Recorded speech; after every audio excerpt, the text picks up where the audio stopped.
I'd like to have some of these leaders talk about, real quickly, about their company and the industry and any ideas they have. And I think we can do it in front of the media for a little while, and then we can answer a couple of questions, and we're going to get back to business. Okay? Please.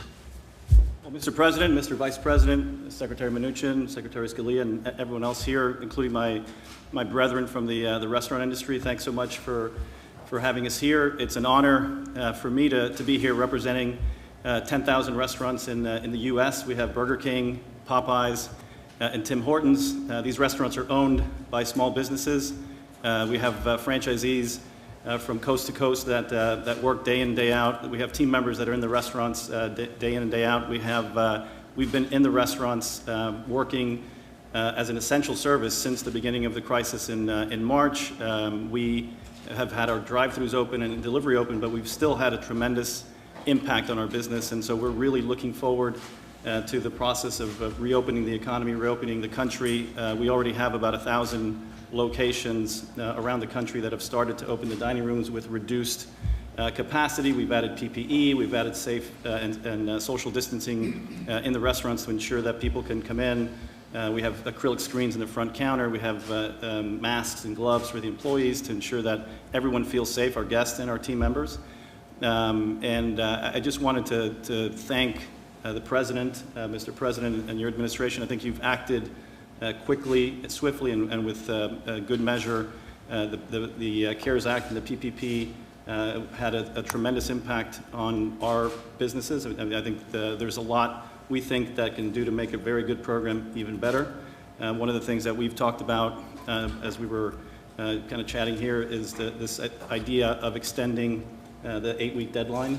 We think that 8-week deadline, when it was implemented, was probably 8 weeks probably seemed like an eternity, but today we're in the 10th week of the pandemic, and I think it's going to take some time for our restaurants and our owners to get back to the capacity levels and the traffic levels that we were seeing pre-COVID.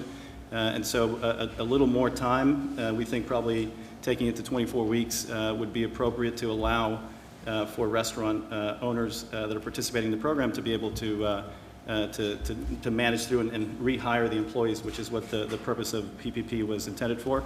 There was two other things that I think are important for us. One is we think business liability protection for small businesses is important.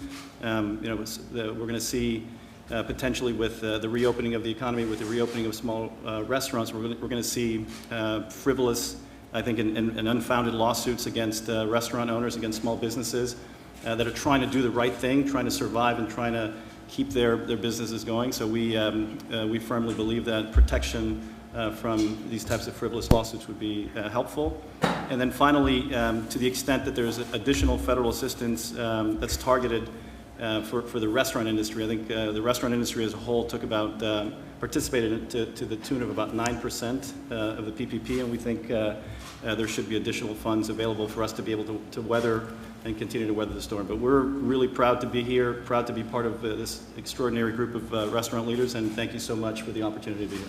Well, thank you. That's a lot, 10,000 restaurants, and that's some big group and good group too. I know your chains, and I know a lot about your company. It's a great company, so you'll be back very soon. I have no doubt about it. And some of the things you mentioned we'll be talking about. I do want to say before we go further, so this was a very big day therapeutically, cure-wise, and vaccine-wise.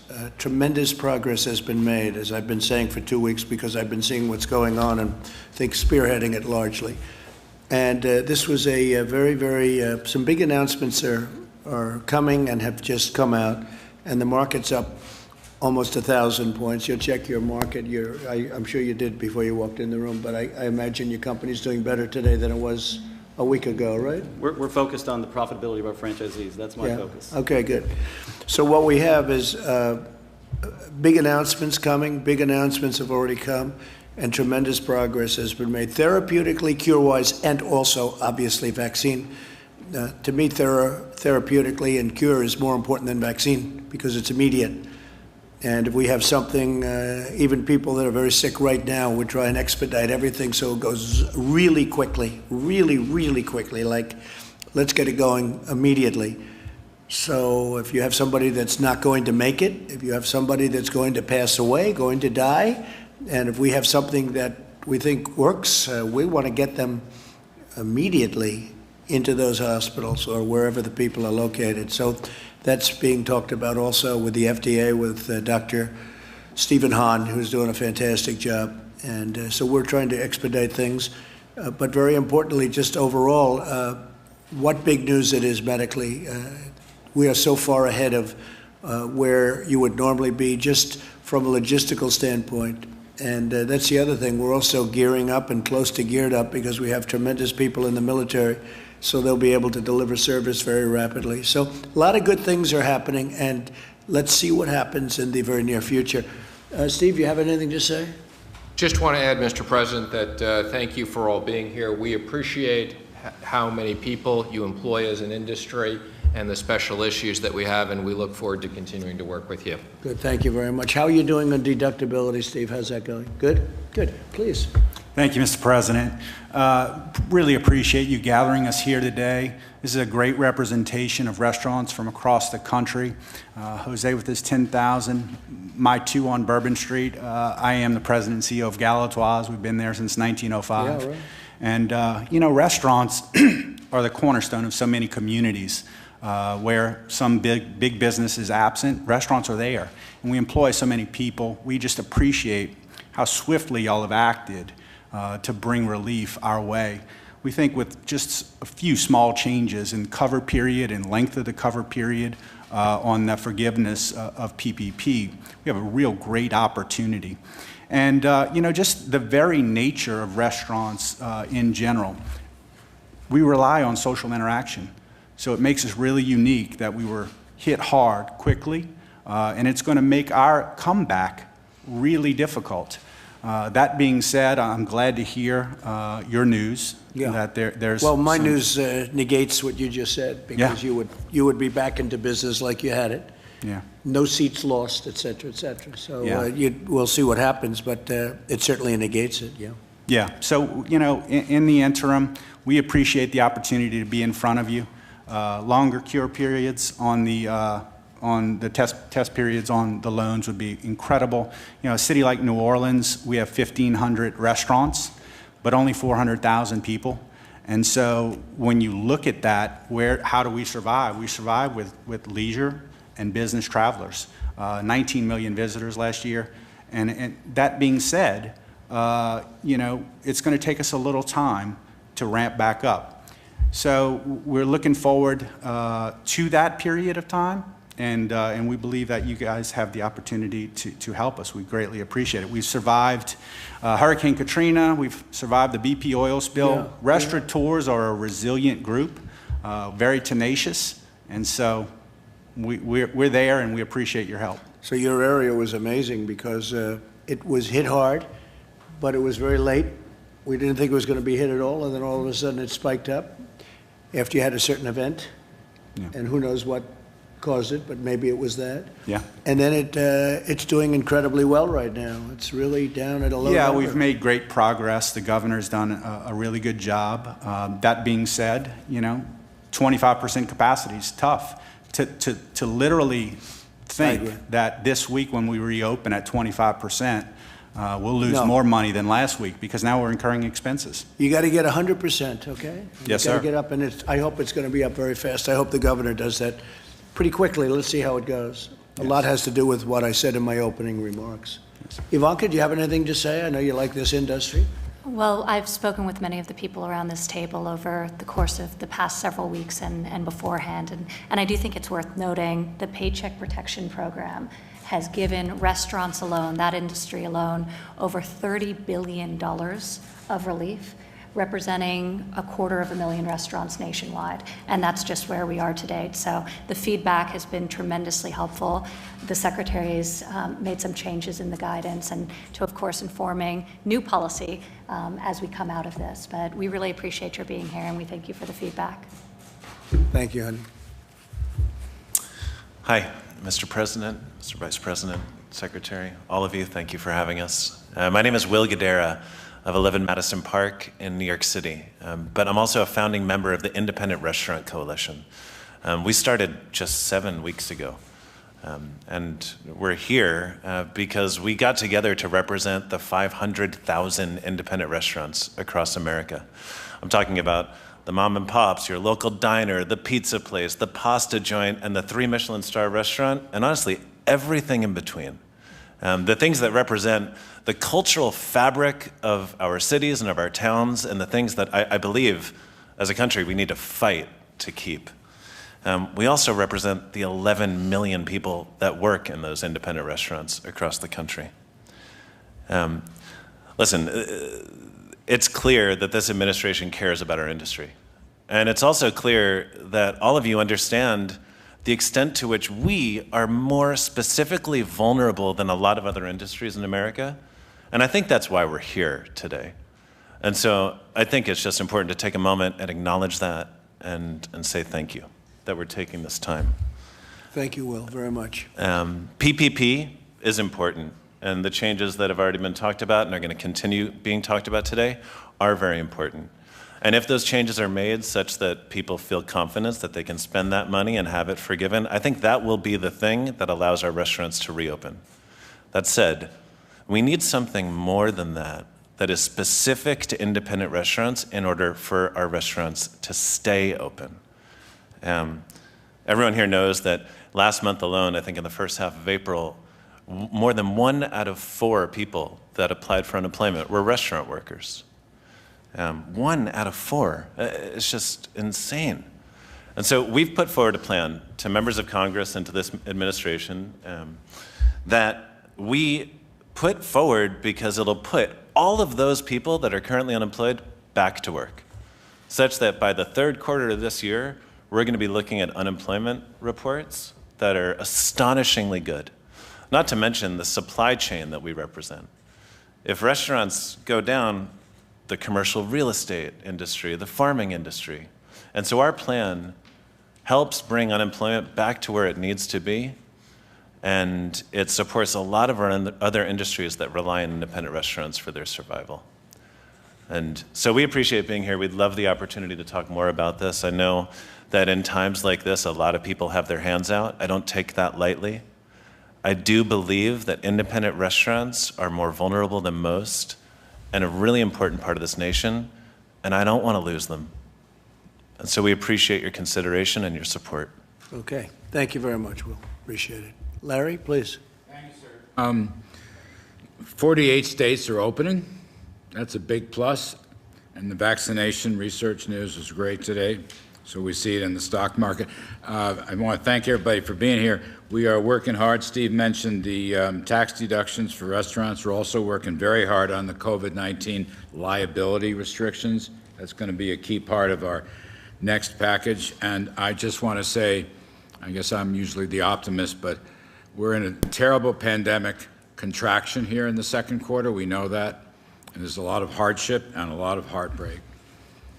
But there's also a few glimmers of hope, of recovery, because I know you, sir, believe in the second half recovery, and I do too, and I think with the right policies we can have a booming next year. But the signs are housing demand looks better, gasoline demand looks better, the Apple Mobility Index looks better. That's, you know, people dialing up to see where to get from A to B.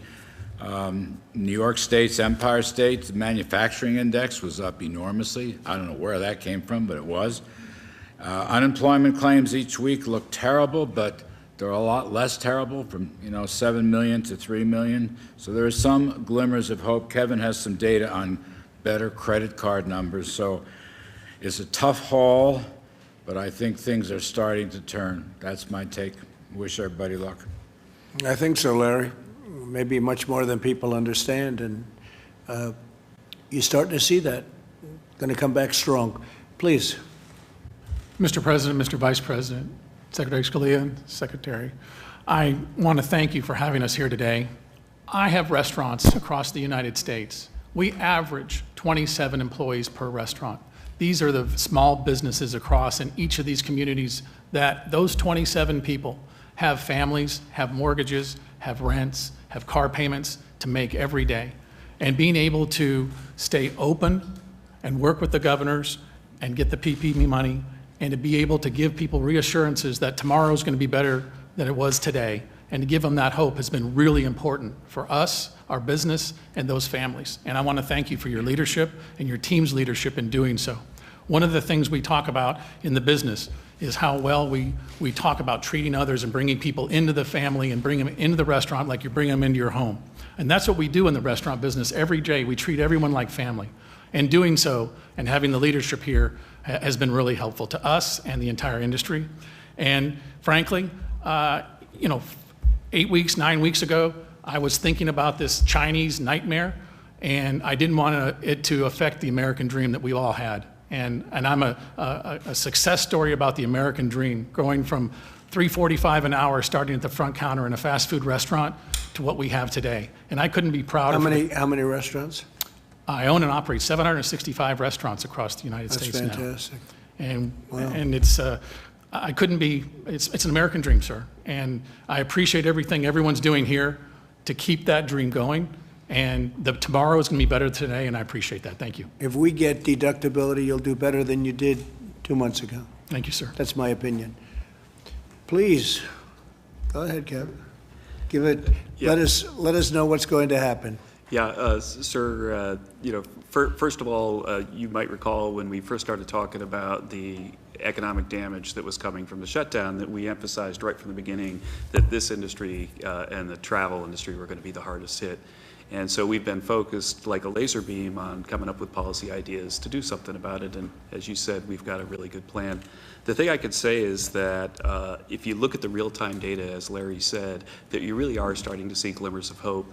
And maybe even like you could even characterize it a little more optimistically than that. Larry's being super cautious, but the credit card data are really going up. The number of businesses open in the country is skyrocketing. I mean, the country's getting back now, and I think that there's a great reason for optimism for this group, because you can really see things going much, much faster forward than I expected.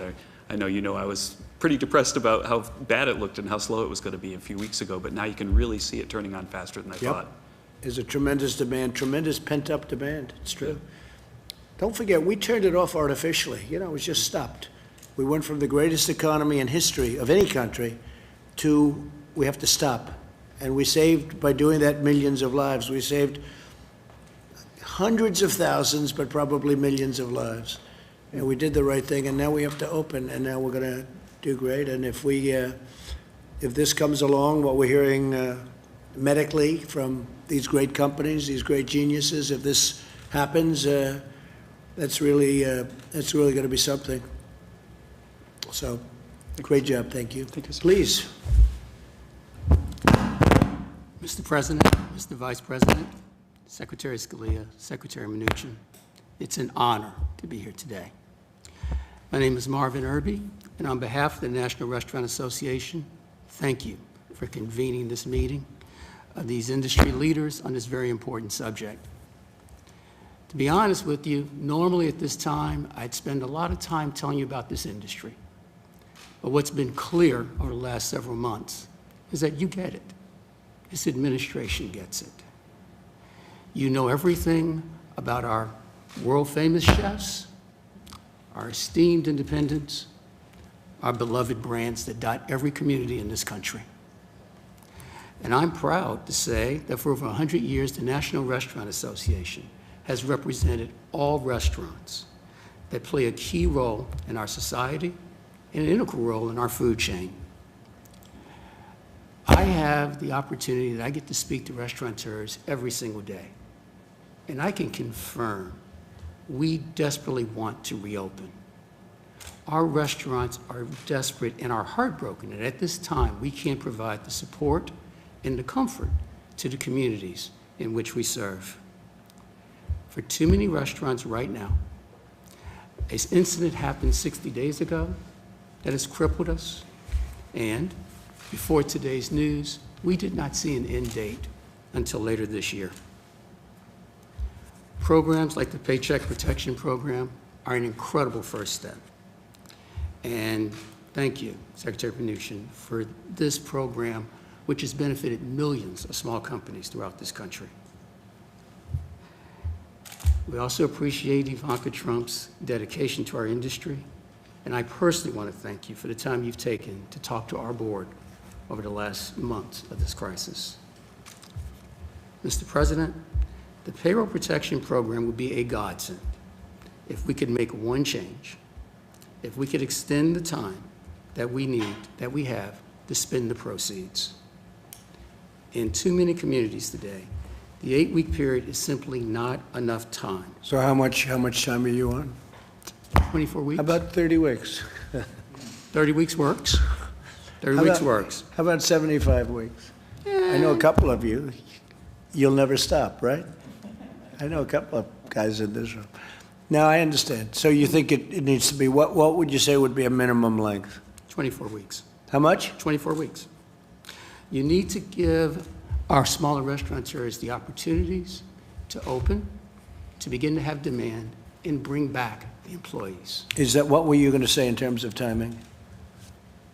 Yeah, I think for the PPP fixes, if we could take it from 8 weeks to 24 weeks. Is that the term? Yeah. More or less the term you're thinking about? And then move June 30th to October 31st. If those two changes were made to that program, it would change it dramatically. What's more important, that or deductibility? That. Yes. Really? Deductibility is amazing, but it's almost like we need to build the house first. Deductibility is the thing that makes the house. Does anybody disagree with that? Because I think deductibility is the biggest thing you can possibly do. Mr. Does President, anybody? I think that if what he's saying is, if we could get the 24 weeks, which gets us to October 31st, basically, right? This allows us to get the young restaurateurs going and spend the money that you intended for them so that we can get out and show them what a great job you guys are doing. But you're pretty unified on the number 24, right? Yeah. Yes, sir. 24. Yes. Okay. And Go ahead, please. The Finish. best thing about it, it's no additional money. It's an extension of the current program.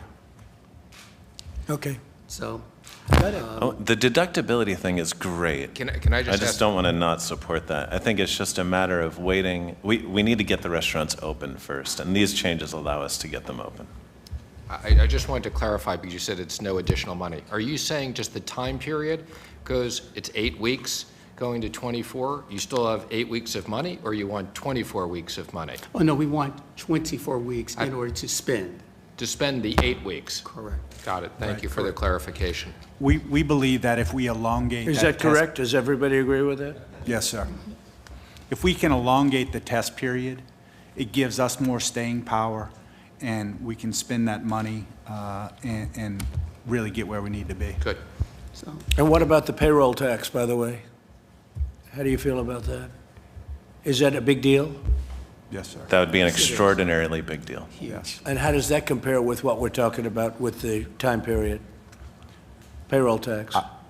I would say deductibility, payroll tax deductions, all those things are spectacular, and we need them, and they would be greatly beneficial. But- we're viewing the PPP fix as what we need to So the get out of the PPP was rut. really a big deal? Yes, sir. So we hit it right. When we did it, we hit it right. Okay, thank you very much. Thank you. Such a big deal. Am I doing wrong? It was such a big deal, sir, that we haven't laid off a single person, and there's 20,000 people that are paying their taxes, they're paying their bills, and they're doing all that every day. And without that, I don't think we would have been able to do that, sir. That's how big a deal it is. Great.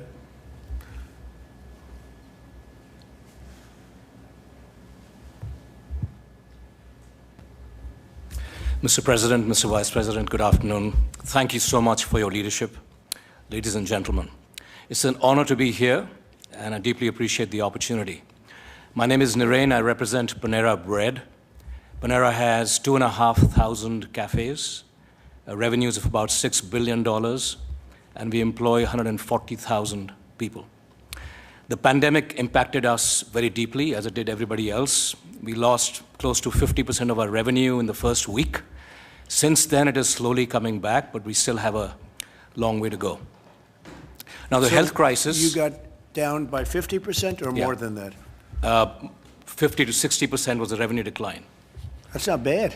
And I think what's good is that it's actually coming back since that time. Good. Thanks to a lot of the innovation that we've been able to do. Good. But so you got maximum, though, 50% of revenue loss. Yeah. How'd you keep the other 50%? So the 50% that we have by ensuring, so fortunately, I think at Panera, we have very strong omni-channel business. Right. So we have delivery, rapid pickup, drive-through. You did very well. And so on. That's great. Yeah. Great job. Go ahead. Yeah. So I think we've had to innovate very quickly, and I'll share some of those ideas. So I believe that the health crisis is now becoming a financial crisis, with 36 million Americans unemployed, and a humanitarian crisis as well, with about 54 million Americans fighting hunger. And therefore, I think opening up the economy right now in a phased manner is the right thing to do. I also believe that we as leaders need to also step up and do the right thing at this time and do what we can do, what's in our control. And I'll share some ideas and thoughts in terms of what Panera has been doing, largely with the intent to innovate and do that with compassion and heart.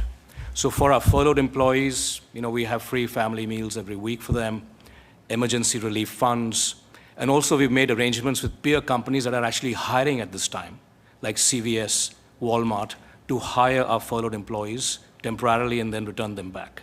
For customers, we've innovated very quickly. We've launched the curbside pickup service with geofencing and also free Wi-Fi outside the cafes because life is moving to outside the cafes.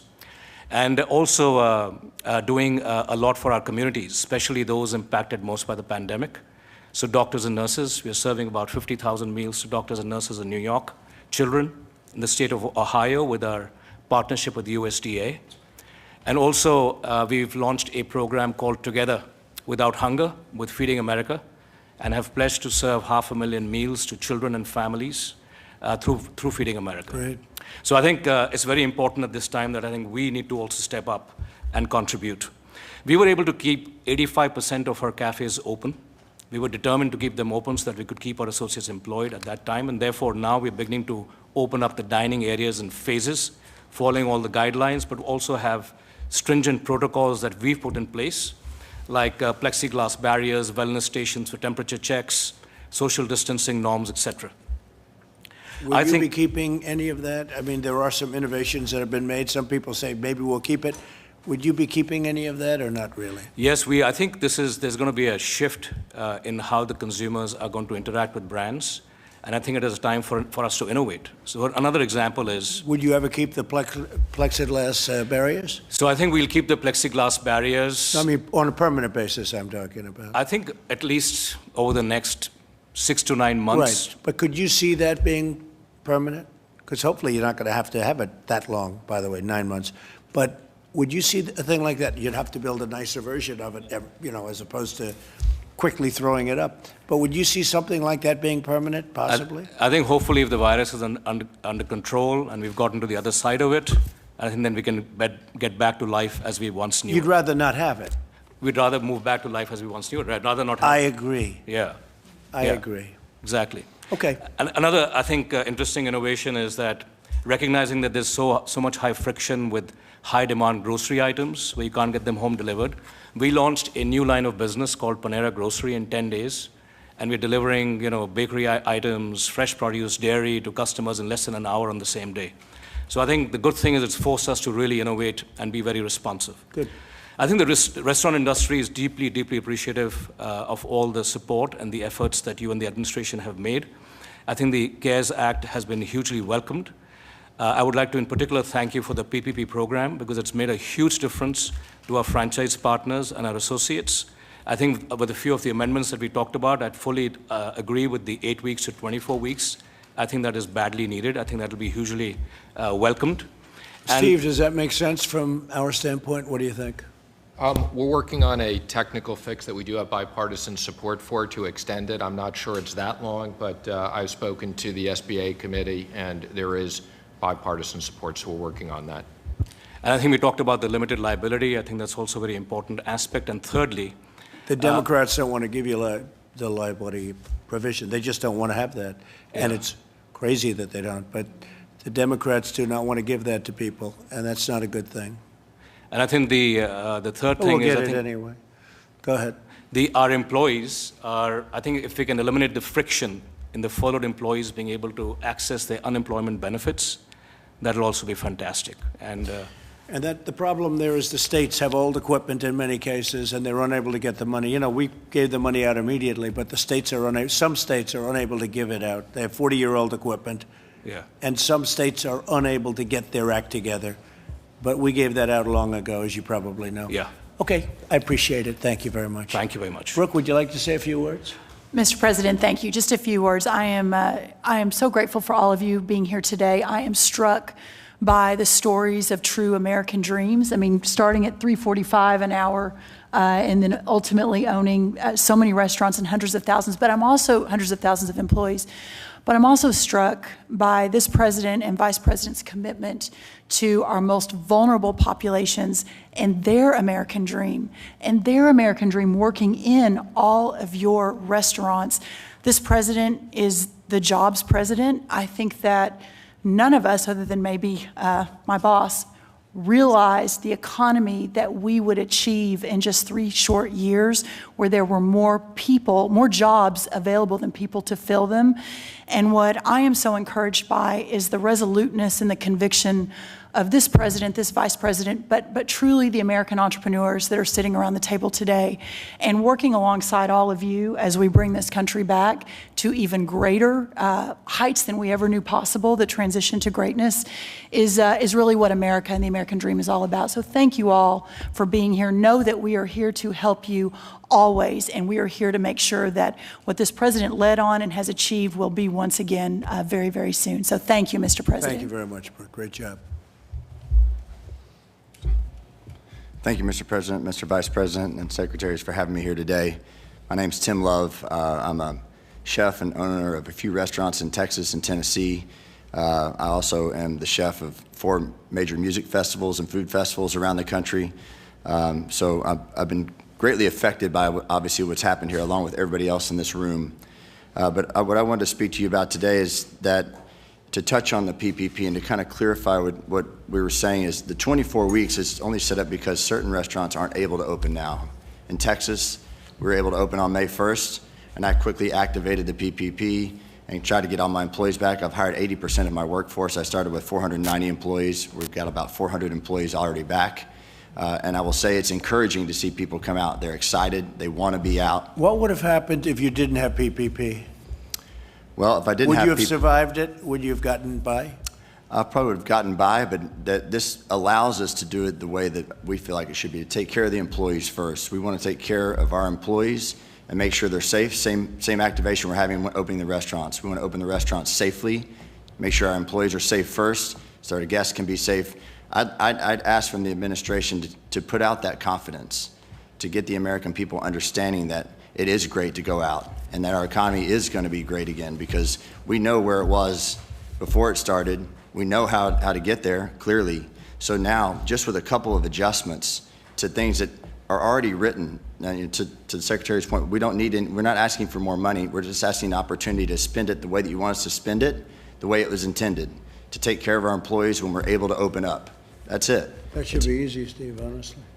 Yes, sir, Mr. President. I think you can take care of that for sure. We're working on it, Mr. President. That should be easy. Yeah. Okay.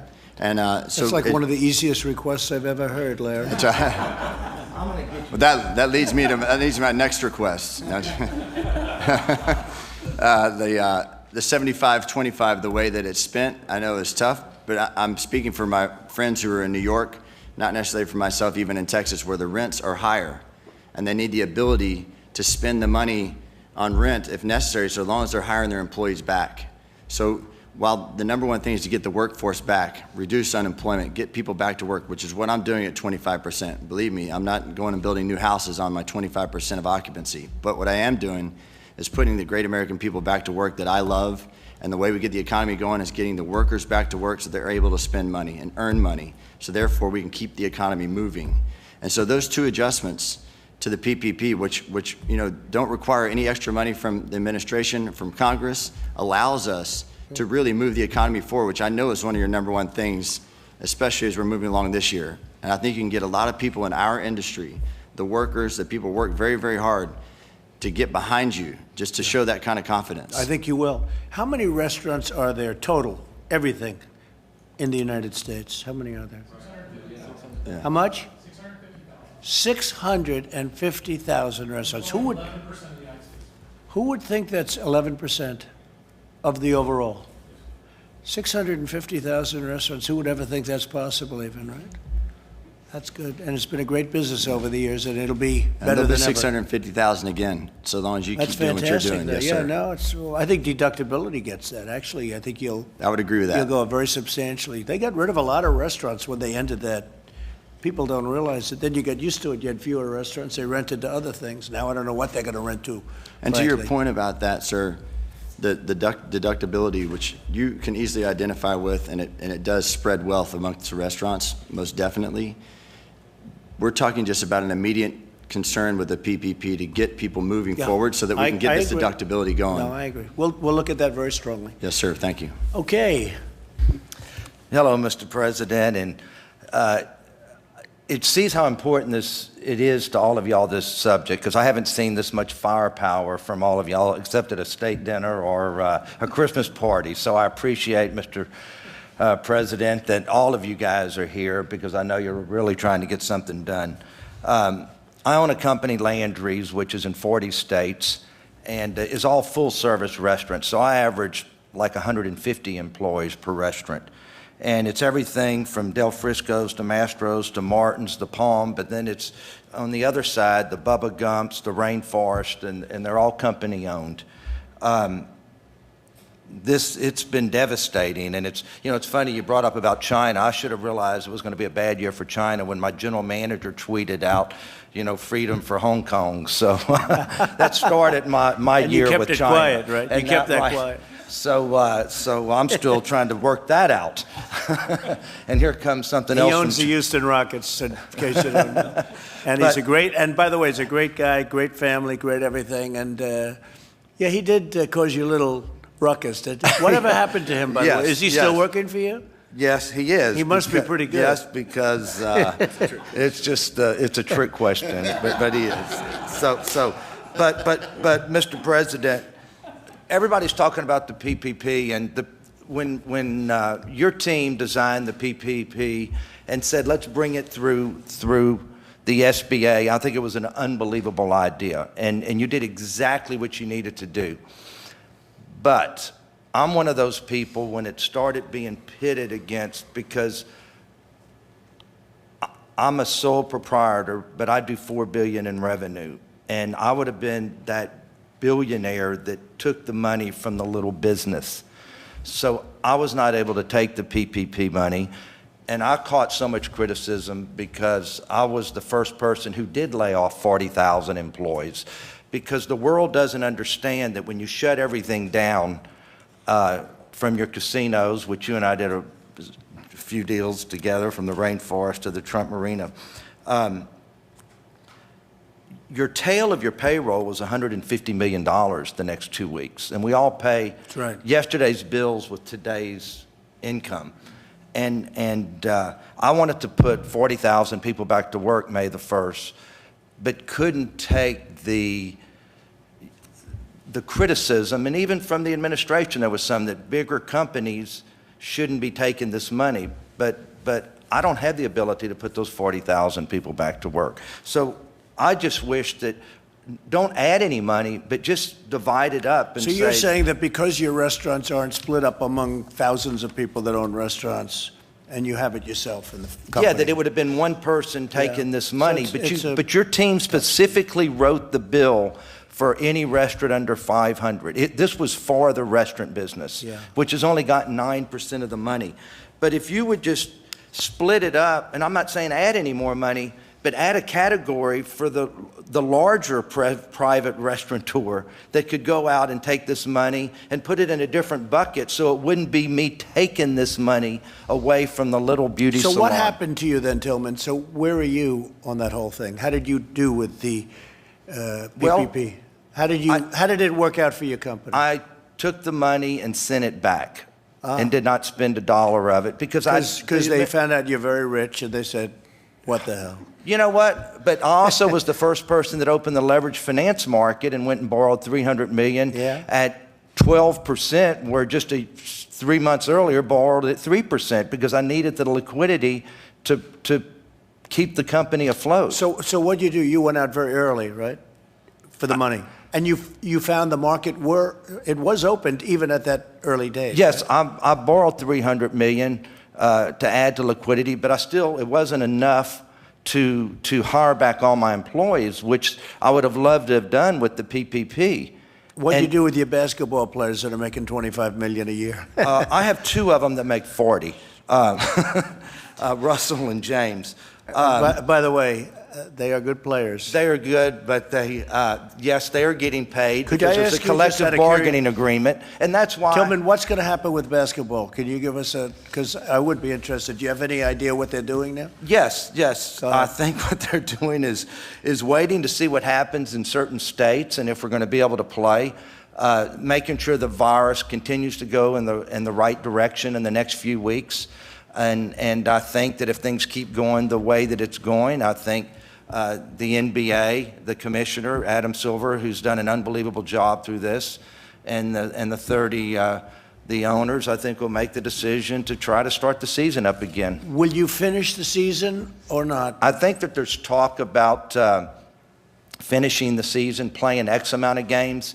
The players need to play to get paid, and right now they're taking a 25% pay cut, and because they own 50% of our revenues, the players, unlike the other sports, and so they want that revenue and that television revenue, even if it's not the people in the stands revenue, so they can get paid. Could you go immediately to playoffs, or is that not really possible? I think that they would use I think that we would play some games just to get it going again and create the interest, and then go right into the playoffs. But I think it'll be great for America. We're all missing sports, and everybody, wants to see these great NBA teams. But good luck with it. Thank you. But just create a category for us, Mr. Secretary.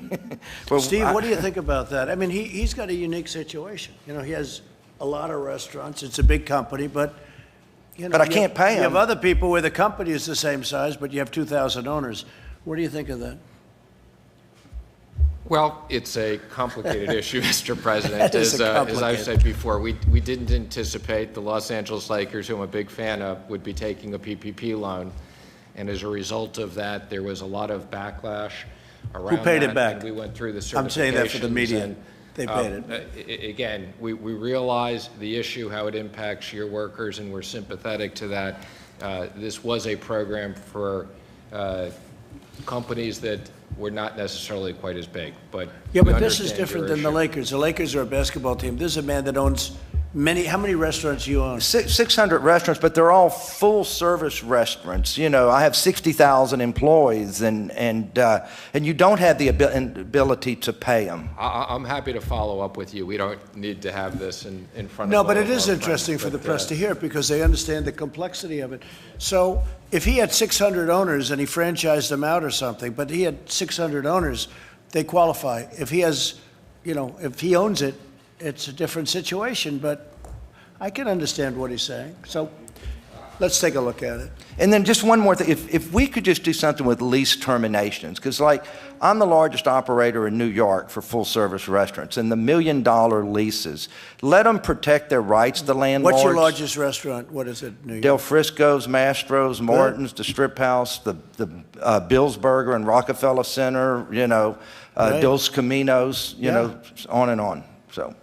But if we could Good job you've done. I mean, you got hit by the plague, right? But outside of that, you've done a hell of a job. Just trying to keep up with it. It just brought you back to earth a little bit. We were definitely brought back to earth. You really have. You've done a fantastic job. Hey, you're a friend of mine for a long time. And thank you, sir. I have to say, you paid me rent for a long time, right? Absolutely. For Rainforest. Never missed a payment. And you were never late. Now you're a tough landlord. A great gentleman. Really a great gentleman. Steve, it's an interesting case, okay? Do the best you can. Good luck with the basketball. Thank you, sir. You have a hell of a team. And thank all of you. Say hello to those two great players, all of your players. But, man, they can play, huh? They can play. So you say they make 40 a year? Russell and James both make $40 million a year, and we're still getting paid. So a lot of my employees really wanted that PPP money. You want them to play this year? Yes, sir. How many more years do you have? together, right? So I you have want- both of them for 3 more years. You want them to play this year, because magic want- can happen, right? Absolutely, a little Okay. magic, and Good luck. all of a sudden you get a big ring. Good luck. Thanks, Tillman. Thanks. Thank you, sir. Jared? I just want to thank everyone for being here. It's been incredible to watch all the innovations that you've been doing in your business models to give more confidence to the public, to get open.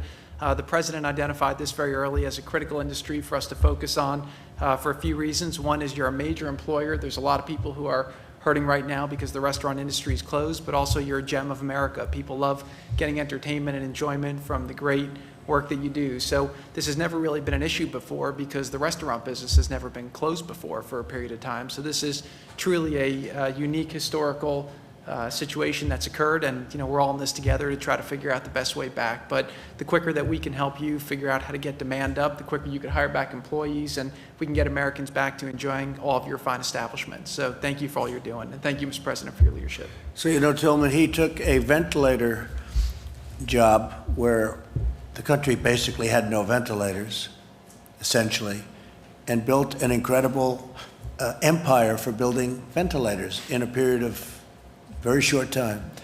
And now we're supplying ventilators all over the world. It's an amazing thing. We got no credit from the fake news media, but what are you going to do? Can't win them all. And now the testing today on the Washington Post, they actually had a headline that the testing is there, but the people aren't there. We have so much testing. I'm sure the person that drew that headline in the Washington Post will be fired today sometime. Mr. President, in the state of Texas, I know for 6 weeks, any employee of mine could go to numerous places and get tested and not even stand in line. So when I watch and see everything that people cannot get tested in America, and I don't know about all the other states, but I do have employees that have been tested in other states. I just follow it closer. There has not been an issue of people getting tested. And, they sort of knew it. But And we were even tested here this morning. I think you should be entitled to that now, Steve, definitely. But, and Mr. yeah, no, we've done, really, it's been an amazing. 100%. It's been an amazing job. Been an amazing job. We made a lot of governors look good. Yeah. And Mr. President, I will say yesterday you had your #1 day in America, 422,000 tests performed, and you're about 11.5 million tests performed now in the U.S. thanks to your leadership. Numbers that would have been unthinkable, I think you could say that, right? Yes. Numbers that would have been, John, those are numbers that could have been talked about. Nobody would have believed it. So anyway, so please. Mr. President, like yourself, I'm a New Yorker and a career changer. I was a former bond trader at Goldman Sachs, and now I own restaurants in Brooklyn, most notably Lilia and Missy in Williamsburg. Good. We help make every day a good day. Along with Thomas and Will, we're founding members of the Independent Restaurant Coalition, and we're grateful to have a seat at this table for the first time. The impact catalyzed by this pandemic is enormous. The prolonged economic shutdown created challenges for our industry that has to be met with policy to inject liquidity, investment, consumption, and hiring. The immediate and coordinated response by your administration to support out-of-work employees was inspiring, and it should make us all proud to be Americans. The intention of PPP to support small businesses and restaurants was pragmatic and encouraging. We have all agreed that it wasn't perfect, but we're working on it to fix it so that it could help us. But we need those fixes now. Like me, I have it, and I can't use it. I'm in the clock zone of 8 weeks. PPP is a bridge. So do you agree with what they're saying in terms of timing? Immediately, it must happen. And you agree with the 24 number? Yes, absolutely. Did you guys meet before this or something? No, did you have a little meeting to discuss this, perhaps? Yeah, okay. Well, now I feel better because everyone's exactly wants the same thing. What is incredible about this Independent Restaurant Coalition, this did not exist 7 weeks ago. Restaurant owners didn't talk to each other, ever. And we were able to... I bring people together. You've seen that in government. I bring the Democrats together with the Republicans, right? And it's been a beautiful thing. I'm only kidding. We've been able to talk, we've been able to be creative and figure out ways to bring this industry great. back. I think it's great. You got together and a lot of good suggestions have been made, and it's been made uniformly, so we really know your opinion as opposed to having all different ideas. That's correct. That's really great. So PPP is a bridge. It will help restaurants reopen our doors. It'll help restaurants reemploy 11 million workers that are currently not working. In an effort to keep those doors open and to keep our people employed, we've proposed a stabilization plan, and we look forward to discussing more in the future with you. Okay. Thank you very much. Thank you, great. How'd you go from Goldman Sachs to the restaurant business? How did that happen? David Solomon didn't think I was very good at bond trading. Oh, I'll bet you were. I'll bet you were very good. Are you glad you made that move? I am. It's changed my life for the better on every facet. You love the restaurant business, right? I love it. I have friends that are in the restaurant. They love the restaurant. There's no business they want to go into. We view you like as one of us. Yeah, well, it's true. We do. Yeah, no, it's great. I know your business very well. People, unlike, well, you know, there are other businesses, but just about as much as any business, they love being in the restaurant business. So that's great. It's good to get out of the... So you made a good move. Oh, yes. Did you make a good move financially? I did. Very, very well. It worked out fine, too. Our restaurants are more profitable than the hedge fund that I worked at for 7 years. Wow, that's fantastic. Yes. Now we don't have to give them anything. But I want to go back to that because I want to reopen as soon as possible. Yeah, no, I agree with that. Thank okay, you. Great, good. Good job, too. I know the one restaurant, I know it's great. Thank you very much. Gene, this is a man of great genes. His name is Gene, and his father was a terrific gentleman. You know that, right? Great talent. Go ahead, please. And a great mother, too, right? Maybe your mother's even better.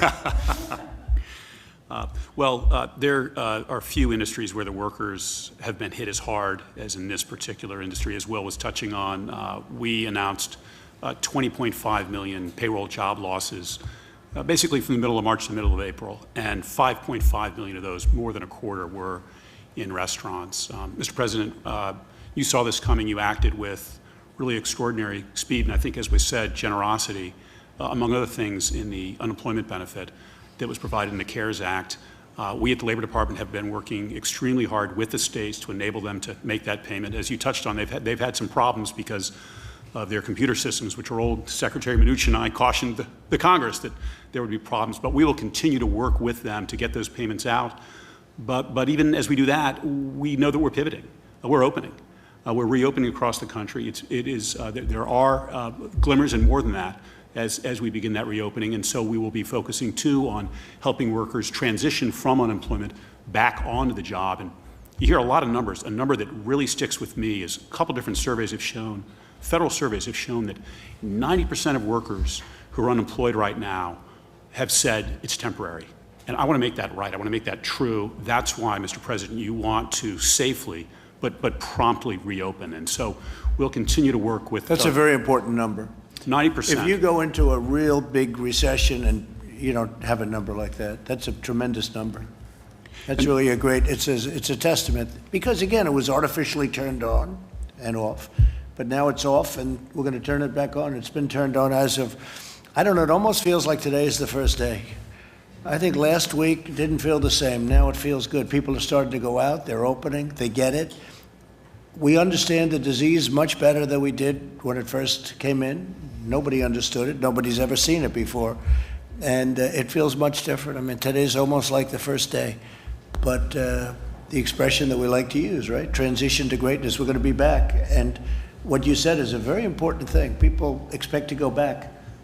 And by moving quickly but safely, we get them there. And I had discussions with several of you about safety. We're very focused on that at the Labor Department, giving workers, and I know you're focused too, on giving customers the confidence as they return. And we'll continue to work with CDC and others to help on that front too. And Gene, you have to help the truckers also. We've been talking about the truckers, Mr. President. I can give you a report. Because they've been out there, and I'll tell you, they work hard, and they have brokers that take a lot of their business away. They don't work so hard. They sit in an office someplace. It's not good. So I'd like to help the truckers. Yeah, Elaine and I have been talking about All right, good, please.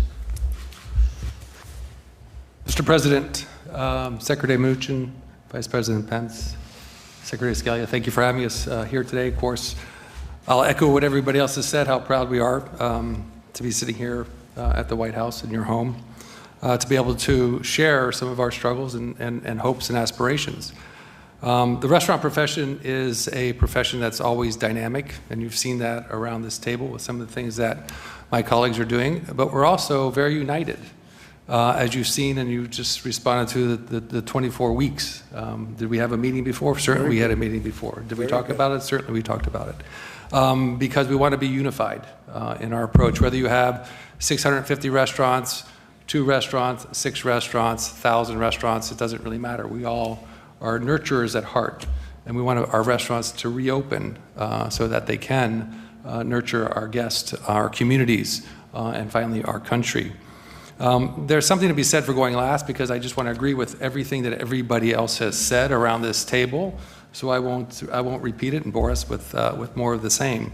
But I will tell you a story, a personal story, 2 personal stories, if I may. One about the PPP, and thank you very much, because it's been a lifesaver in many ways for me. I have restaurants, of course, where I have not been able to use the PPP yet. But I also have... Why is that? Because we can't open yet. And there's no point in me hiring back my staff. Where? California, New York, Las Vegas, and South Florida. I mean, I hear they're going to keep Los Angeles closed till the end of August. Is that a fact? That's a good question. I'm in Napa Valley, but I'm not really sure about Los Angeles. I'm sorry. Yeah. Yeah. That's the mayor wants to do that. Yeah. That's a death wish. Yeah. Because, you know, there's death on both sides. You know that. Mm-hmm. There's death on both sides, not just a one-way street. And we solved a big problem, but you have to understand the other side of it, too. And they don't understand the other side of it. Yeah. Okay, please. On the other hand, our consumer product good division, where we have 4 different businesses, has been thriving. And we have taken our PPP money and then rehired 100% of the staff in those 4 companies. So I look at that, and I'm extremely thankful and grateful for all the work that you and your team have done so quickly to help us. On our restaurant side, I echo what everybody else has said. It's a little more complicated. I also want to thank you for voicing your support of BIG, which is our business interruption group, which I started with a couple other chefs, and has grown quite large. And we've started to make some inroads with the insurance companies, certainly with some of the congressmen and some of the senators. So we continue to work on that for all businesses, not just for restaurant businesses. Finally, I want to talk about a small farm in Orwell, Vermont. A small farmer named Diane St. Clair, who is by herself with her husband. And this is about the supply chain and how important restaurants are in so many different aspects. But we reduce it down to individuals that we know, that we love, that depend on us as restaurateurs and as chefs. It's a woman who has 8 cows, who gets up every morning 7 days a week to milk her cows, let them out to pasture, begin to make her butter, bring her cows back at 4 or 5 o'clock, milk them again, and put them to bed every day. I am the sole source of her revenue. She's not able to sell her butter anywhere else, so she's not making butter today. The impact that restaurants have in our communities, in our states, and in our country are extraordinary. We are, in many cases, the first job people have. My first job was in a restaurant as a dishwasher, making a little less than $350, but that was just of my age. And being able to move up. We give people the second chance in restaurants. And finally, people's last jobs are in restaurants. Those who are retired and on benefits are augmenting their benefits by working in restaurants.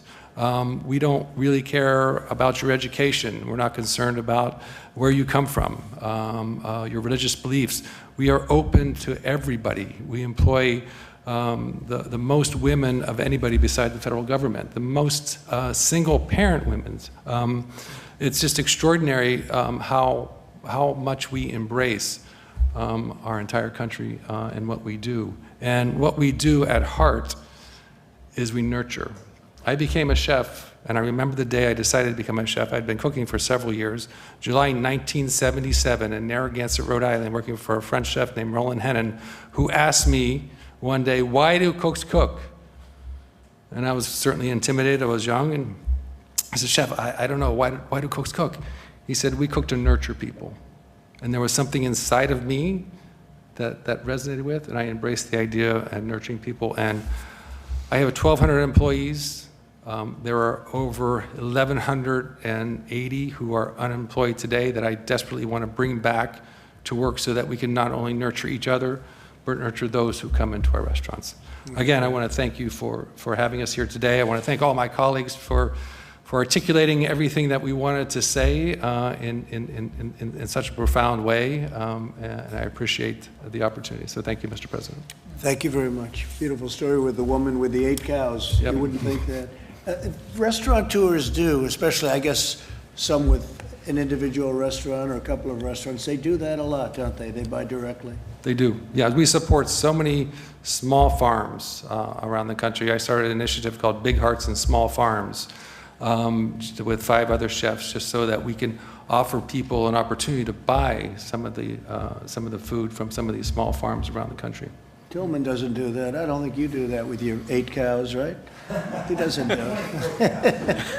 It's a little different, but it goes from the very small to the very big, and that's what restaurants are all about, and I'm proud to be part of this community. What's the difference in butter? Tell me, the difference in butter between what she sells you and what you would normally be able to buy out of curiosity. I don't want to. It is extraordinary because it is truly a seasonal product. So the butter changes flavor and color depending on the season. So in the in the spring, when they're eating green, when they're grazing on grass, green grass, the butter is That's a beautiful fantastic. orange hue. And of course, in the summertime, it turns lighter because they're eating hay. So, and the Mike flavors just said there's taste. no comparison. He knows. It's just there's a tremendous difference in the butter kidding, from. so that's good. Oh, and, yeah, and you it's probably pay less too, right? Well, I don't know how much I pay. It's not about how much I no, pay. but It's about supporting her and what she's trying to do. Right, but would you pay less, generally speaking, when you do those things you do directly with the farm? You know, when we deal directly with the farmers, I never talk about price. It's always about quality, because Yeah. we're about quality good. and building relationships with people. I've been buying Diane's butter for over 20 years. No kidding. She did tell me one time, I'll tell you a little story again if I can, that she had to raise the price of her butter. And I said, Diane, I really don't know how much your butter costs, but I appreciate you telling me this. And she said, but I also want to tell you why. And I said, okay, tell me why, Diane. She said, my son was accepted at NYU, and I need to pay for his tuition. This is what happens when a guest goes into a restaurant and spends $1. Right. You're supporting all of these people. You're supporting this young man who's going to get a degree from NYU. Should I negotiate with her on price? Yeah. No. I think it's great. Thank you very much. Beautiful. Thank you. Okay, Mike. Well, I think the media wants us to go quickly. Yeah, Look at John, I'll he's over here. I'll go very quick. He wants to hit us with a question so bad. Well, thank you, Mr. President, and I have had the great privilege of sitting in this room alongside the President on many occasions over the last 3.5 years. I don't know that I've ever been more inspired by the optimism, the resilience, the love of what you do, and the people that you employ and the people that you serve than I've been today. So thank you all for sharing your stories. The President has brought together here our top economic team, the Secretary of the Treasury, the Secretary of the Labor, all the people that have been involved in standing up the whole of government response. But from the standpoint of the White House Coronavirus Task Force, let me just say thank you. This industry, 650,000 restaurants strong, had to make very, very hard choices. I want to assure you, you said, Sean, that you all consider the President to be one of you. And I can tell you, my friend considers himself to be one of you, and he always will. But he understood when we asked the American people, and we asked businesses like the thousands represented here, to shut down, to go to drive-through services, to find ways to innovate to meet your customers. We knew the sacrifices that were involved in that. The President directed our economic team to find a way, Paycheck protection, to stand up and come alongside. But your decision, your company's decision to put the health of your employees, the health of your customers, the health of your community first, saved lives. And you are to be commended on behalf of the President and all of us who've worked 7 days a week on this issue here at the national level. I want to say thank you. The President and I are going to dismiss in a few minutes, and we're going to go to our weekly call with America's governors. And I'm proud, as the President is, that as we sit here today, 48 states have announced plans to reopen. It was a month ago the President had our task force release a plan to open up America again. And America is opening back up. And I just want to assure you that the counsel that you have given us today will continue to inform ways that we can support not just this industry and the communities, but support your state's efforts to safely and responsibly reopen and put America back to work. One last thing, Mr. President. One of the great success stories of this pandemic has been that the food supply has not been interrupted. And I honestly didn't know, Mr. President, before we got into this, that roughly half of America's food needs are met in restaurants and in those 650,000 establishments that we're talking about here today. And through this pandemic, not only did you innovate, you found ways to continue to meet that food need and keep food on the table of Americans. But I also heard just a week ago that it was restaurants that were transferring what you had in storage to your local grocery stores, to your local food banks, to make sure that Americans didn't miss any meals in the course of this pandemic. So for all those reasons, I say thank you, and just know that in this president and in this entire team, we are going to be partners with you, and we're going to bring back America and all of America's great restaurants bigger and better than ever before. And it's going to be sooner than you think. Mike, what are the 2 states that did not open? 48 states have released plans. There's 2 that are, we expect them to be releasing plans very soon. Who are they? I'll get that to you before we talk to the governors. Is Connecticut? Can't do anything. So It'll open. It'll happen quickly. So just briefly, the Paycheck Protection Program has delivered over $30 billion in aid to more than 250,000 restaurants. Up to 95% of that funding is going directly to the workers' payroll. You know that? On Friday, the SBA published the loan forgiveness application, which ensures that all businesses, including restaurants, will not be penalized as long as they make good faith efforts to rehire all of their employees. You know that? I signed a bill providing federally funded pay to sick people that are sick and for family leave. So you have for sick and family leave, and that's a very important bill. So you have federally funded paid sick and family leave. And I think some of you are taking advantage of that. Businesses can defer paying income taxes until July 15th. We gave that extension. Business can claim tax refunds by deducting their losses from the 2018 through 2020 against taxes they paid for the previous 5 years. That's a big deal. And then, as you know, we're going to Congress, and this is more pertinent to what we're talking because you knew all of what I just said. You've been living through it. Restore the restaurant deduction to help jobless restaurant workers. So if a company pays or somebody pays, they get a deduction. That's going to create a tremendous amount of business. I think you're going to have to open a lot of additional restaurants in this country. I think it's, frankly, more important than even the other things we're talking about. I guess short-term, what you're talking about is more important, but long-term, the deduction would be phenomenal. Create an Explore America. That's Explore, right? Explore America. Tax credit that Americans can use for domestic travel, including visits to restaurants. That's a big deal. Grant restaurants more flexibility under the PPP. That's what we're talking about, right? And protect workers and businesses alike with curbs on frivolous litigation. A thing I know something about. There's a lot of frivolous litigation. So we don't want somebody going and sitting in your restaurant, Tillman, and then suing you for $10 million because something happened. And they'll do it anyway. No matter what we give you, they're going to do it anyway. You know that. So I thank you all for being here. We'll take a couple of questions, John. And if you have any questions for these great restaurateurs, please ask. Oh, well, Mr. President, first a question for you. Attorney General Barr says he is unlikely to have any criminal investigation of either Barack Obama or Joe Biden. You've been talking about what you call the greatest political crime in American history. What do you think of Mr. Barr's decision here? Well, I think if it was me, they would do it. I think for them, maybe they're not going to. I don't know. I'm surprised because Obama knew everything that was happening. I don't think Obama knows where he is in a lot of ways. I saw his statements the other day, and I think that, frankly, they weren't very good. It's President Obama. As far as Biden's concerned, I can't tell you. Only he knows what he knows. I don't think he knows too much. But I think Obama and Biden knew about it.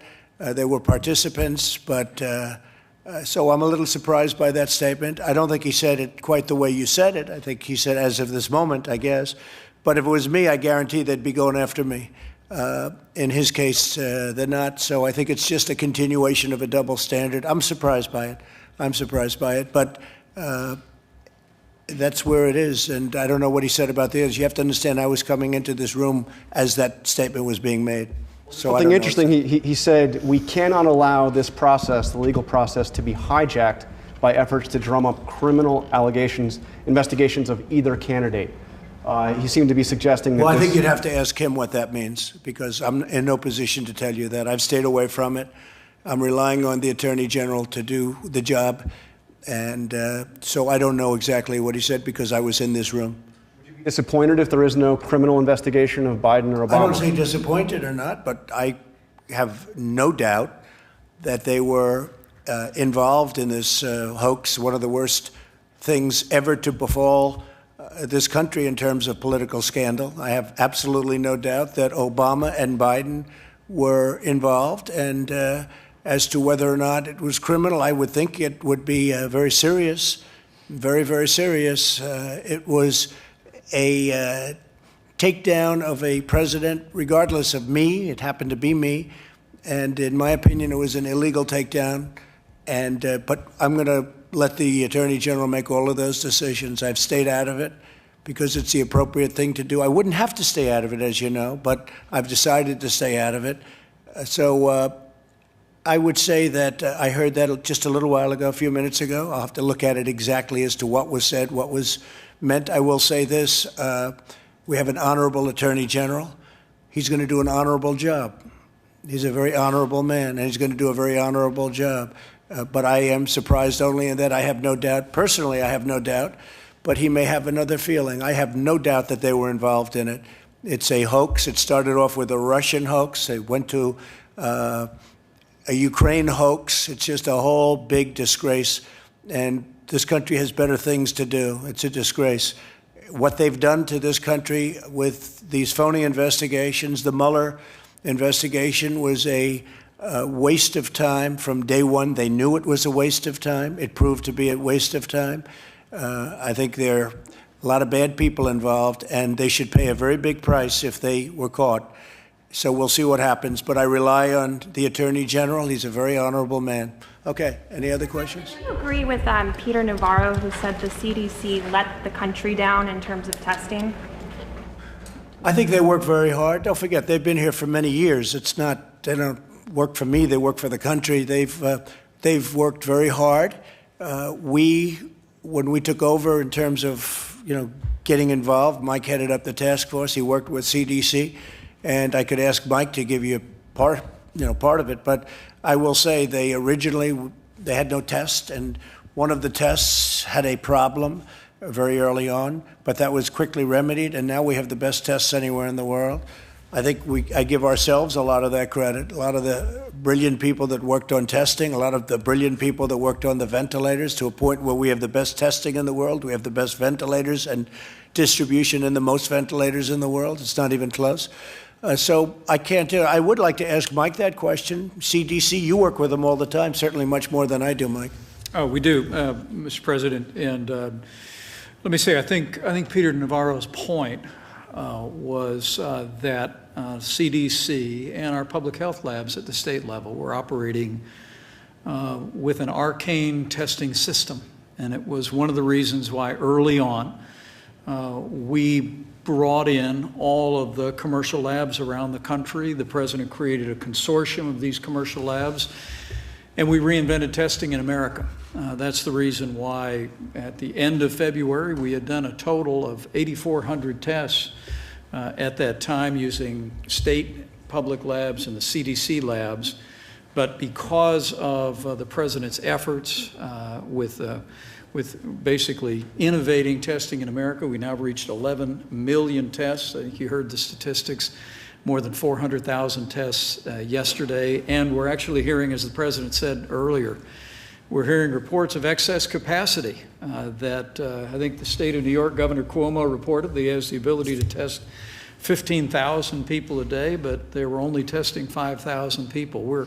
We've heard the same reports from Florida and other states around the country. But again, it's all a testament to the fact that President Trump essentially brought in the power of the private marketplace, private laboratories, reinvented testing in America, and that's how we've been able to be at a place where, as we talk about opening up America, every state in America today has the testing capacity and the supplies to be able to move into phase one reopening, and we're going to continue to make that a reality. We've made a lot of governors look very good, that I can tell you. I'm reading some of the reviews on some of the governors, and they're getting these reviews. Well, we were able to get them ventilators that they didn't have. We were able to get them testing that they still wouldn't have. We were able to get them a lot of things that they didn't have, including helping them fill up their stockpiles. Who would have had done? They weren't supposed to be using us for that. But we've made a lot of governors look very good, and that's frankly good because it's good for our country. Okay. President, why did you pass up an opportunity to speak to the World Health Organization earlier, their virtual meeting today? I chose not to make a statement today. I'll be giving them a statement sometime in the near future, but I chose not to give a statement. I think they've done a very sad job in the last period of time. And again, the United States pays them $450 million a year. China pays them $38 million a year. And they're a puppet of China. They're China-centric, to put it nicer, but they're a puppet of China. And I think they've done even when I did the ban, Mike remembers this very well. When I did the ban, they thought it was inappropriate to do. I did a ban very early. If I didn't do that ban, you would have lost hundreds of thousands of more people in this country. It was a very important ban. People don't like talking about the ban. But it was very important. I was the only one that wanted to do it. And we did it, and we saved thousands of lives, hundreds of thousands of lives probably. And Dr. Fauci said that, and other people said that. Deborah said that, you know that. But the World Health Organization was against it. They were against me doing the ban. They said, you don't need it, it's too much, it's too severe, it's too all of these things, and they turned out to be wrong. Sleepy Joe Biden said the same thing. He came out, he said I was xenophobic. You believe that one, Tillman? I was xenophobic because I said you can't come in if you come from China. You can't come into our country very early. And Biden said I was xenophobic. Nancy was walking town in San Francisco at the same time. This is my guy. We always got along, didn't we? The twins, they call us. So, no, it's a very sad thing. So I'm not happy with the World Health Organization, and guess what? There's some of the people around this table who would understand being in a business, in some cases international. I'm not happy with the World Trade Organization at all either. Explain, sir, why you decided to fire the Inspector General at the State Department? Yeah, I don't know him at all. I never even heard of him, but I was asked to by the State Department, by Mike. I offered most of my people, almost all of them, I said, you know, these are Obama appointees, and if you'd like to let him go, I think you should let him go, but that's up to you. He's an Obama employee. I understand he had a lot of problems with the DOD. There was an investigation on him, on the Inspector General. I don't know anything about it. So I don't know him, never heard of him, but they asked me to terminate him. I have the absolute right as president to terminate. I said, who appointed him? And they said, President Obama. I said, look, I'll terminate him. I don't know what's going on other than that, but you'd have to ask Mike Pompeo. But they did ask me to do it, and I did it. I have the right to terminate the Inspector Generals. And I would have suggested, and I did suggest in pretty much all cases, you get rid of the Attorney Generals because it happens to be very political, whether you like it or not. And many of these people were Obama appointments. And so I just got rid of them. And you've got some criticism from Democrats in Congress who are saying this is a pattern of you trying to avoid having accountability. Yeah, I know. And if I didn't fire them, they would have criticized me too. They'd criticize no matter what you do. You know, if you have too many ventilators, they'll say, gee, he has too many ventilators. If you don't have enough, they'll say he doesn't have enough. No matter what you do, between that and their partner, the fake news media, they'll find something. No, I don't know the gentleman. I was happy to do it. Mike requested that I do it. He should have done it a long time ago, in my opinion. He's an Obama appointment, and he had some difficulty. But I just don't know who he is. I really I don't know. I never heard his name. Do you believe there is a role for inspector generals to keep an administration Yeah, like but I think yours they have or to be anyone fair. else's accountable? Sure, but I think they have to be fair. And I think it's a death wish when you, and I told my people, I said, I think you should, study your situation, but let us know. I think we've been treated very unfairly by inspector generals. I can go into instances, but I'm not going to do it now. But the inspector generals, when they're put in by Obama, just like it could be that if they were put in by me and it was somebody else's administration, especially the other party, it could very well be that you'd be treated unfairly. But we've had a lot of cases where we thought that was unfair. They asked me to do that. I think the big thing is that they should have asked me to do it a long time ago. You said you don't know him, sir. What was he doing that was treating you unfairly? I don't know. I don't know anything about him. I don't know anything about him other than the State Department and Mike in particular. I guess they weren't happy with the job he's doing or something. So because it's my right to do it, I said, sure, I'll do it. I've gotten rid of a lot of inspector generals. Every president has. I think every president has gotten rid of probably more than I have. A lot of our people kept the Obama inspector general. And I think generally speaking, that's not a good thing to do, but they've kept him.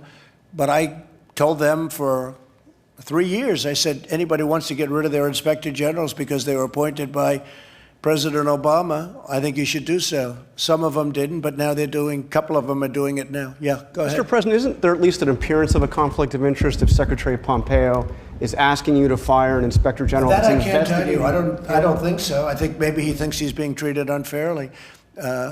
Again, he asked me if that would be possible. I said, I'll do that, sure. I think it should have been done a long time ago, frankly. And this is a man that has had some controversy, this inspector general. But so again, I don't know anything. I haven't even read much about him. I see that it's a little bit of a story, not much of a story, because everybody agrees that I have the absolute right to fire the inspector generals. I think they should have done it a long time ago. Yes, please. Mr. President, some of these executives today told you they expect the recovery to be a little bumpy, it could take a little while. Are you forecasting a faster bounce back? I think they're forecasting a very fast bounce back. I mean, I see great optimism. These are big restaurant people that are really up on the business. They're very successful. They've been very successful. They'll be, I think, even more successful again, especially if we get deductibility. And I really enjoyed this. This was a long meeting for me. Normally I wouldn't say at a meeting this long, Tillman, but I liked hearing about your great basketball team. I didn't know those guys got paid 40. I thought they made 25. That's interesting. For the record, my casino in Louisiana opened up today, and it opened up extremely, extremely busy in Louisiana. So that's good to know that people are coming out. So that's great. What you do works. I've watched you for a long time, and what you do works. We're very proud of you. I appreciate it. Great job. Sir, you sounded genuinely surprised about this PPP extension proposal. Why was I surprised? You mean that they'd ask for it? Why would I be You surprised? sounded surprised that they of course they preferred ask for it. that over the... Surprised that's all they asked for, actually. I know too many of these people. I'm surprised that's all they asked for. No, I think what they're asking for is very reasonable, Steve. I mean, we're going to have to go and get it approved. And again, we've saved and we'll continue to save the restaurant business. And ultimately, we'll be paid back many, many times because they pay a lot of taxes. And they create tremendous numbers of jobs. Think of that, 650,000 restaurants. Who would think that's even possible? You made a final decision to fully defund our contribution to the WHO going forward? Well, I have a concept because we paid $450,000, and somebody came out because we had different ideas. One was that, I could ask these brilliant people. So we help fund the World Health Organization. We use it like everyone else does. They gave us a lot of very bad advice, terrible advice. They were wrong so much, always on the side of China. China paid $40 million last year, and we've been paying $450 million a year for many years. Somehow that doesn't work out too well. So I was thinking about bringing our $450 down to $40. And some people thought that was too much. So we're going to make a decision fairly soon. But I think it's very unfair when we're paying $450. For many, many years, we've been paying $300, $400, $450, almost $500 sometimes. And and we're not treated right. And we're not treated by World Trade. We're not treated right either. The World Trade Organization. China there is considered a developing nation. If you're a developing nation, you get massive tax advantages and other advantages. Well, I want the United States to be a developing nation then, okay? We should get the same advantages as China gets. Why should China get advantages over the United States? Because they got somebody to say they're a developing nation. And so that's under review also. Secretary Pompeo was reportedly under investigation both for having staffers do personal errands like walking his dog and picking up his dry cleaning, and concerns that he may have subverted the will of Congress with Saudi deals with Saudi arms deals. Are you concerned that he may have made this request to avoid an investigation? Well, I don't know anything about it. I heard about it at the same time maybe you heard about it. I don't know anything about it. I mean, you mean he's under investigation because he had somebody walk his dog from the government? I don't know. It doesn't sound, I don't think it sounds like that important. I mean, you have a man that's supposed to be, and he's a brilliant guy, #1 at West Point, #1 at Harvard, I believe, Harvard Law School or close. But he was #1 at West Point, #1 at Harvard Law School, or very close to #1. And they're bothered because he's having somebody walk his dog, as you're telling me. I didn't know that. I didn't hear that. I didn't know about an investigation. But this is what you get with the Democrats. Here's a man supposed to be negotiating war and peace with major, major countries, with weaponry like the world has never seen before. And the Democrats and the fake news media, they're interested in a man who's walking their dog, and maybe he's busy. And maybe he's negotiating with Kim Jong-un, okay, about nuclear weapons, so that he'd say, please, could you walk my dog? Do you mind walking my dog? I'm talking to Kim Jong-un, or I'm talking to President Xi about paying us for some of the damage they've caused to the world and to us. Please walk my dog. To who? A Secret Service person or somebody, right? I don't know. I think this country has a long way to go. The priorities are really screwed up when I read this. Now, I don't know anything about the investigation, but you just tell me about walking a dog and what'd you say, doing dishes? Saudi arms deals, sir. What Saudi arms deals? Explain. Congress passed a law to restrict sales to Saudi Arabia over certain arms out of concern over their use in the Yemeni crisis. So the question is whether Secretary Pompeo tried to subvert the deal with actions that he may have taken on. I don't think so. I mean, I think that when somebody pays us a fortune for, arms, we should get the deal done. I will tell you that. I don't know what you're talking about. I know this, that we have countries that want to buy our arms, and we make it so difficult for them that they end up going to Russia and China. And under my administration, if they're friendly countries, I try and make it as easy as possible. If they want to buy our fighter jets and if they want to give us billions and billions of dollars, and they have other alternatives, including China, Russia, and others, I think we should make it as easy as possible for them, and we should take the jobs and take the money because it's billions of dollars. And in past administrations, they waited so long that people wouldn't even want to do business with us. And one of the things that we've done, and we make the greatest equipment in the world by far, and especially now under this administration because we've upped the scale a lot, as you know, and we've bought a lot. We've totally rearmed our military, $1.5 trillion. But if somebody wants to give us billions of dollars to buy an airplane or a number of airplanes and missiles and all of the other things that we make better than anybody in the world, we should take the money and we should make the deals fast. I would certainly say that. Even if it leads to human rights Why abuses. don't you take your mask off? Just for a second, please. Don't worry about Jeff. Jeff, why don't you move out of his way so he doesn't infect you, please? Sure. I don't want you to become infected. Even if it results in human rights abuses, that was Congress's concern with these human rights abuses. I don't know. That I don't know. I mean, you tell me something that I never heard of. Now you're talking about human rights abuses. You'll figure something out, I'm sure. Look, he's a high-quality person, Mike. He's a very high quality. He's a very brilliant guy. And now I have you telling me about dog walking, washing dishes. And you know what? I'd rather have him on the phone with some world leader than have him wash dishes because maybe his wife isn't there or his kids are there. What are you telling me? It's terrible. It's so stupid. You know how stupid that sounds to the world? Unbelievable. Okay, yeah.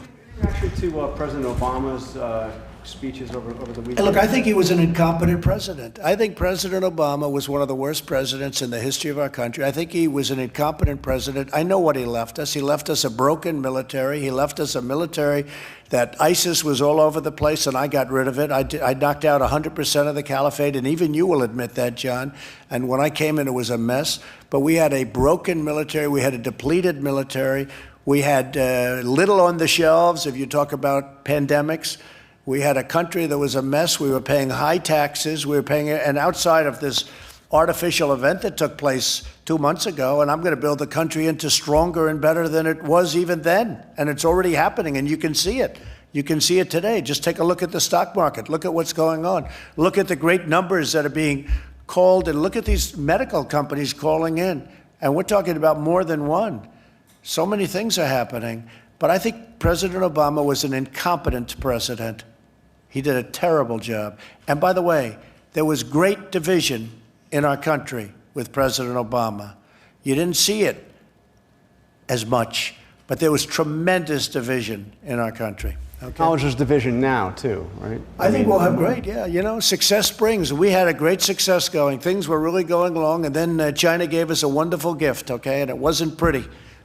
It came out of China, just in case you had any questions, John. It came out of China, spread to Europe, but also came here. And the whole world became infected by this horrible thing that they unleashed one way or the other. Not a good situation. Not a good situation. I'm not a man that likes taking that. What happened to us, and it was totally preventable. They could have stopped it at the source. They knew it was happening. We wanted to go in. Others wanted to go in. They wouldn't let the world, as you know, they wouldn't let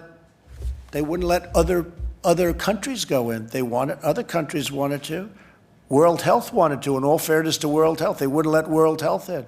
And we're a part of World Health. They wouldn't let them in either. They could have stopped it at the source, and they chose not to. And yet, they stopped them from going to Wuhan into different parts of China. So you couldn't go into Beijing. What do you think of that, Tillman? You couldn't go into China, but I better not get you involved in the China thing. You got enough problems with... Restaurants in China are back, though. They are doing business. I'm asking an interesting guy that question. But seriously, look, they wouldn't let him into China, but they'd let him into Europe, and they'd let him into all over the world, including the United States. It's lucky I did the ban. That's all I can tell you. It's lucky I did the ban. Okay, how about one or two more? Yeah. How you're going to specifically make China be held responsible if... Well, I'm not going to tell you that question. Why would I tell you?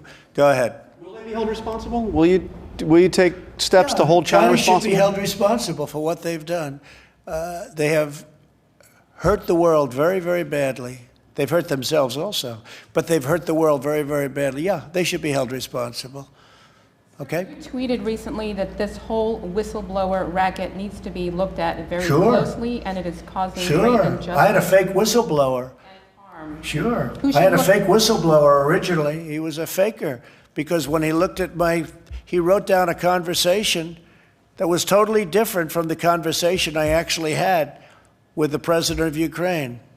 It was a fake whistleblower. And by the way, everybody knows who he is. He's a political operative. You know that. John knows who he is. You know him better than anybody, John, right? He's a faker, and he was a fake whistleblower, and it was a phony, disgraceful period of time. And we came out well. You know why we came out well? Because everyone recognized it for what it was, just a political witch hunt. But he was a fake whistleblower. He wrote a story that bore no resemblance to the conversation that I had with the president of Ukraine. Nothing whatsoever. And by the way, the inspector general, he went by the whistleblower. He didn't want to see the conversation that I had. When he saw the conversation that I had, he said, well, that bears no resemblance to what the whistleblower said. Why did he look first before he ran to Congress? He ran to Congress like he couldn't get there fast enough with a whistleblower report. But when they offered him to see the actual conversation, and we called the head of Ukraine, and we said, we'd like to expose the conversation that we had, if you don't mind. He said, what was wrong with that? That conversation, as I say, was perfect. It was a perfect conversation. Not a thing said wrong. That's why we had, other than half a vote from Romney, and Romney's, loser, but other than a half a vote we had from Romney, I got 52.5% to a half. In the House, we got 196 to nothing, 196 to nothing. The Republicans were so unified, not because they all liked me, but because they knew this was a horrible thing that happened. But he was a fake whistleblower. He reported on a conversation that didn't happen, just like Shifty Schiff. Shifty Schiff went up before Congress, and because he has immunity, in other words, you can't put him in jail if he lies, because they have immunity in the halls of Congress, in the Great Hall. So he made a statement that was totally different from what I said. You know that. 8 times quid pro quo. There were no quid pro quos, nothing, 0. 8 times, over and over again. And he made it as though that was the conversation. But he knew that wasn't the conversation I had. And any place else, he would have been thrown out of office and put in jail for what he did. But he had immunity because he made it in the halls. It should be the opposite. If you make a statement like that, if you lie, you should get double penalties, okay? So, that's the way it goes. So you had a phony whistleblower, and this other guy with the hydroxychloroquine, okay? Well, he went out, and he's the one that approved the hydroxychloroquine. He's the one that signed the application. He also happens to be, if you look, see whether or not, I won't put it on me, I'll put it on you. See whether or not he was a big contributor to the Democrats. See whether or not he wanted the Democrats to win. No, there's a lot of bad things coming out about him.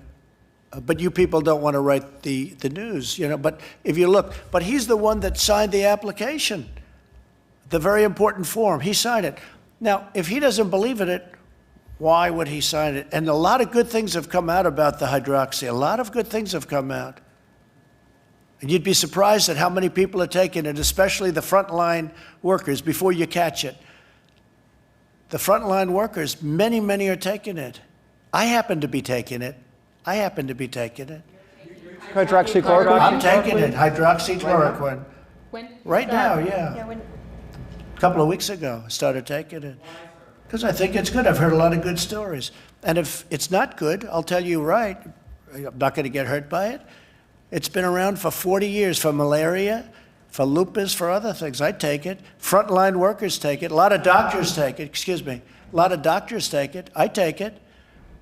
Now, I hope to not be able to take it soon because, I hope they come up with some answer. But I think people should be allowed to. I got a letter from a doctor the other day from Westchester, New York, around the area. He didn't want anything. He just said, sir, I have hundreds of patients, and I give them hydroxychloroquine. I give them the Z-Pak, which is zithromycin, and I give them zinc. And out of the hundreds of patients, many hundreds, over 300 patients, I haven't lost one. He said, please keep pressing that, sir.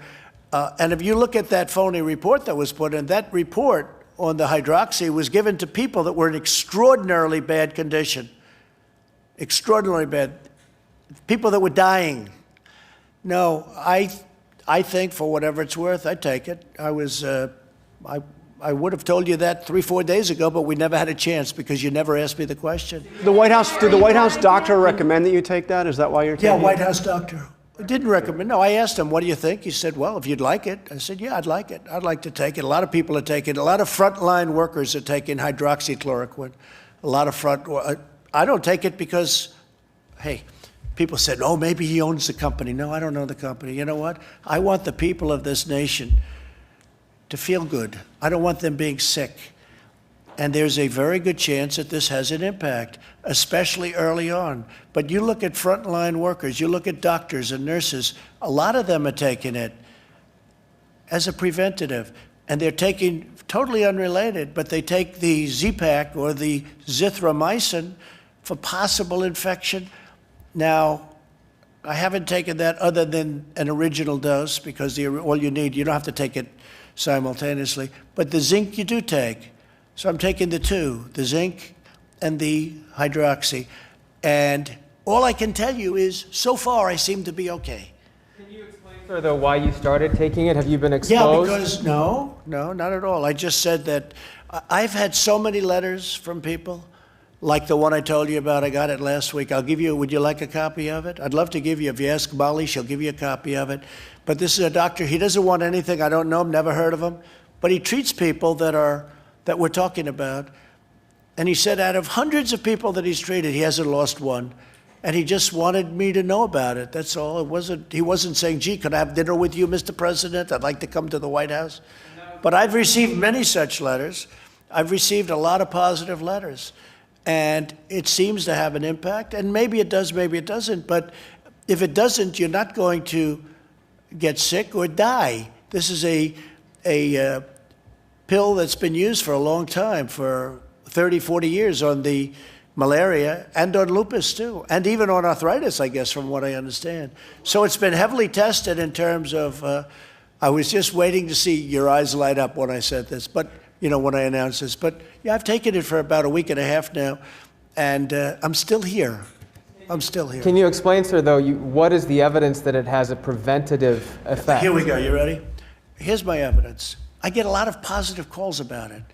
The only negative I've heard was the study where they gave it, was it the VA, with, you know, people that aren't big Trump fans gave it, and we've done the greatest job maybe of anything in the VA, because I got VA Choice and VA Accountability, both approved.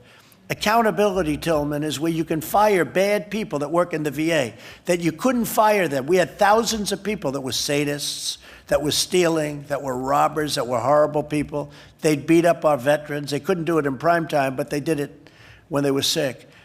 And we got accountability. Nobody thought you could get it because of the unions and civil service. I got it passed so that now you fire bad people in the VA. We got rid of tremendously bad people that should have never been there. But I also got, probably even more importantly, if you can say that, maybe not, VA Choice. So if you have to wait online for a doctor, you go outside, you have a private doctor, we pay the bill. We work out deals with doctors. We have pricing. So you go out, you pay the bill. And it was a great thing that we did. So we've done a great job with the VA, but they had a report come out. And the results of the report, it was a very unscientific report, by the way, but I get a lot of tremendously positive news on the hydroxy. And I say, hey, you know the expression I've used, John? What do you have to lose? Okay, what do you have to lose? So I have been taking it for about a week and a half. Every day? At some point, every day. I take a pill every day. At some point, I'll stop. What I'd like to do is I'd like to have the cure and or the vaccine, and that'll happen, I think, very soon. And you've had no symptoms, sir? Zero symptoms. No, I haven't had any symptoms. No, I test every couple of days. They want to test me, you know, for obvious reasons. I mean, I am the president, so they want to test me. I don't want to be tested, but they want to test me. So every couple of days I get tested, and I've shown always negative, right? Negative, is that the term you use for this, right? Negative, totally negative. No symptoms, no nothing. But no, I take it because I think I hear very good things. Again, you have to go to frontline workers. Many frontline workers take it, and they seem to be doing very well. Any other members of your administration, Vice President Pence or your family No, members? but I wouldn't be surprised. I don't want to ask them because that's a personal decision as to whether or not you want to say. I just want to be open with the American public because, you know, I happen to think it's good. I do want the letter given because this letter made, not in terms of my taking it, but I thought it was a very well-crafted letter by a man who's a respected doctor up in Westchester, maybe a little beyond Westchester, a little up higher, and in New York. And he didn't want anything. He just wanted me to know the results of what he's doing as a doctor. And he was so happy with the fact that I fight for this stuff. And then we have this crazy whistleblower, this fake whistleblower get out and try and, you know, knock it. Who signed the application? He did all this, he did the signing. He was a believer at one point, I assume. Otherwise, he shouldn't have signed it. No matter who told him to, he shouldn't have signed it. Okay, one more question, that's it? Thank you all very much. Thank you, fellas. Thank you. Hey, Tillman. Thank you, man. You take care of you. In normal times, I'd shake your hand and hug you, right? Say hello to everybody.